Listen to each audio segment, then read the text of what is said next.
Algunas personas parecen aburrirse de su rol en el baile de tango y quieren cambiar. Otras critican a quienes quieren cambiar de rol. ¿Conviene que todos aprendamos el rol conductor y el rol seguidor? En este video lo vamos a ver. Seguime hasta el final. Mi nombre es Gustavo Bensé Crisabá y hoy te quiero compartir una inquietud que desde hace años se debate en la comunidad tanguera y que no sé si llevarla o seguirla. Y me estoy refiriendo a si cada uno debe estudiar únicamente su rol para desarrollarlo con maestría o a si es conveniente que tanto hombres como mujeres aprendan por igual el rol conductor y el rol seguidor en función de ampliar su conocimiento, en función de compartir aún más con otras personas. Y esta pregunta no solo toca el corazón de las dinámicas tradicionales del tango, sino que también invita a reflexionar sobre la evolución de esta danza en un mundo que cada vez ahonda más en la igualdad y en la versatilidad del aprendizaje e incluso de la práctica del arte. Por supuesto, esto es algo polémico, sobre todo porque muchos se niegan a aprender un rol distinto o, por el contrario, porque muchos abogan por aprender el otro rol. Y en esto quiero ordenarme. Históricamente, desde finales del siglo XIX, el tango atravesó diferentes periodos de relación de pareja en el baile de tango. Hubo una etapa en la que los varones practicaban entre sí para conocer cómo indicarle movimientos a la mujer o para pulir sus propios movimientos. Una etapa de práctica, no de baile entre hombres, como señalan equivocadamente quienes no investigaron en profundidad, aunque algunas fotografías los muestren abrazados en posición de baile, porque el tango en sus comienzos fue una danza de varón y mujer, y allí hubo un periodo en el que el varón conducía y la mujer obedecía, una división que reflejaba las normas sociales de la época que reforzó la idea del varón dominante y la mujer sumisa. Y la mejor mujer es la mujer obediente, lo que siempre le digo a mi mujer, aunque después me castigue.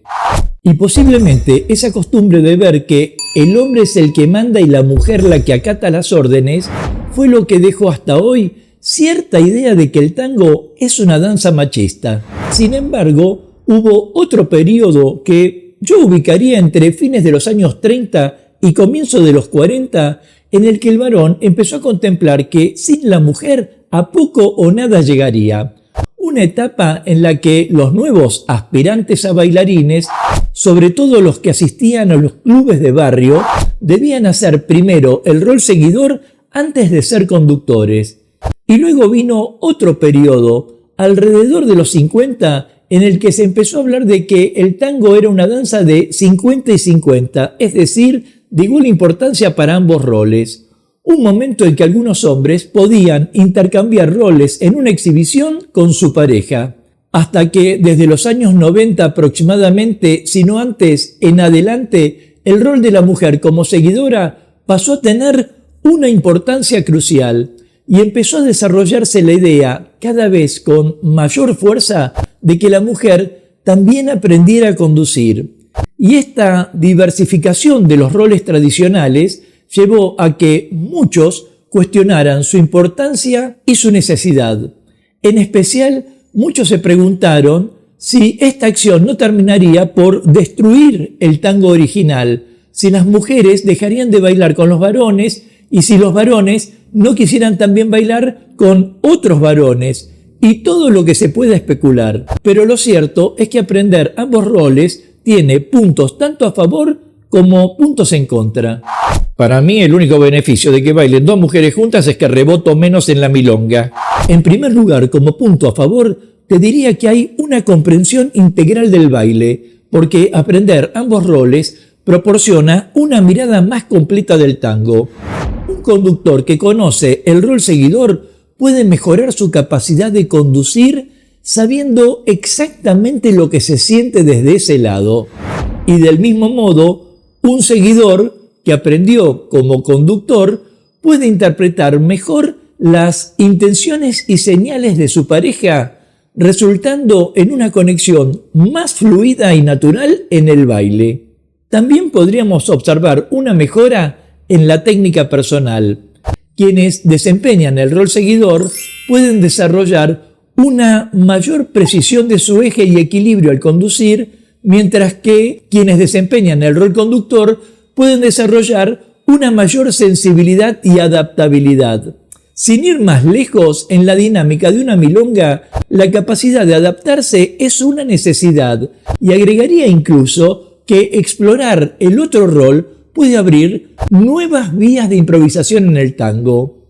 Quienes entiendan los dos roles pueden experimentar con movimientos, combinaciones y estilos que no se limitarían a una función estrictamente tradicional, algo que podría situarse entre la creatividad y la innovación.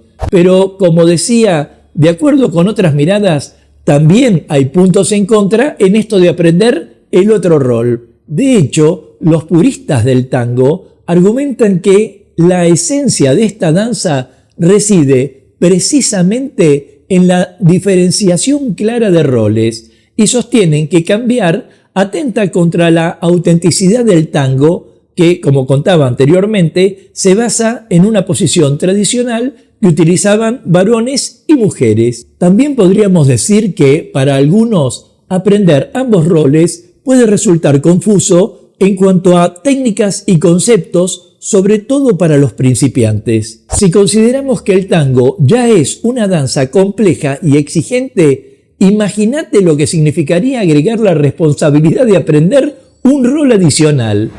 Y acá me permito aclarar además que la imposición de aprender ambos roles podría desmotivar a las personas que prefieren especializarse y perfeccionar un solo rol. Máxime si lo que busca es la excelencia, ya sea como conductor o como seguidor. A mí lo que me desmotiva es que ni tengo excelencia en la mediocridad. Ahora, si me preguntaras cuál es mi posición al respecto, te diría que siempre soy partidario de aprenderlo todo, de que cada uno profundice y ame esta danza desde todos los ángulos, pero también saber aplicar lo aprendido en el lugar que corresponda. Quiero decir, si aprendieras a hacer ganchos y saltos, asumas el rol que asumieres, pienso que el espacio para hacerlo no es la pista de una milonga concurrida, sino un espacio para la exhibición. Y del mismo modo, pienso que si te gusta bailar con alguien intercambiando roles o cambiando el rol, la idea es hacerlo en milongas que acepten esa alternancia y no en milongas tradicionales en las que todos pueden sentirse incómodos porque allí van para encontrarse con una historia. Creo que así como el objetivo por el que vamos a bailar es disfrutar y hacer disfrutar, creer que se es libre o disruptivo porque él va con cabello teñido de rosa, ella con la cabeza rapada y bailan en una milonga tradicional con zapatillas y remeras, termina por molestar. Lo mismo que si en la milonga sé libre como quieras, un hombre de smoking obligara a la mujer a bailar bien apretado porque él entiende que se baila así. Todo depende del contexto y cómo nos adecuamos. Está claro que si asistimos a una milonga tradicional, bailaremos varones con mujeres en rol conductor y seguidor. Si asistimos a una milonga no tradicional, aceptaremos que bailen dos mujeres juntas, dos varones juntas o con cambios de roles. Está claro que si asistimos a una milonga gay, como algunos las denominan, bailaremos preferentemente con gente de nuestro mismo género. Y si asistiéramos a una milonga queer, como se define a quien no tiene una definición de género, bailaremos con lo que venga. Si al respecto querés aportar a este espacio, déjame tu comentario y de paso forma parte de la comunidad Tango Milonga suscribiéndote ya a este canal y activando la campanita de notificaciones para enterarte rápidamente de cuándo aparecerá el próximo video de clases, cultura o actualidad de tango argentino. Sea como fuere, el tango siempre nos presenta opciones, nos dice que los roles nunca son fijos y que así como a veces conducimos, a veces tenemos que seguir y nos dice que nos ubiquemos dentro de un contexto, pero aún con sus matices, cualquiera sea el lugar que asumimos, aprendamos que para ello se requiere de fortaleza y sensibilidad, de humildad y conexión. Y algo que nos enseña el cambio de rol es que a veces debemos enfrentarnos con nuestra seguridad y a veces con nuestra confianza en el otro, y comprender que somos parte de un grupo humano que siente y que intenta entender, que nunca tiene el control por más que así lo crea y que hasta incluso puede transformarnos en la danza y en las relaciones. Porque la vida, el tango, solo es un diálogo que se nutre del presente y la presencia. Una danza en la que cuando disfrutás desaparecen los roles para que nazca el placer. Y nada más que el placer. Nos vemos en breve mientras paso a paso pasa la cultura.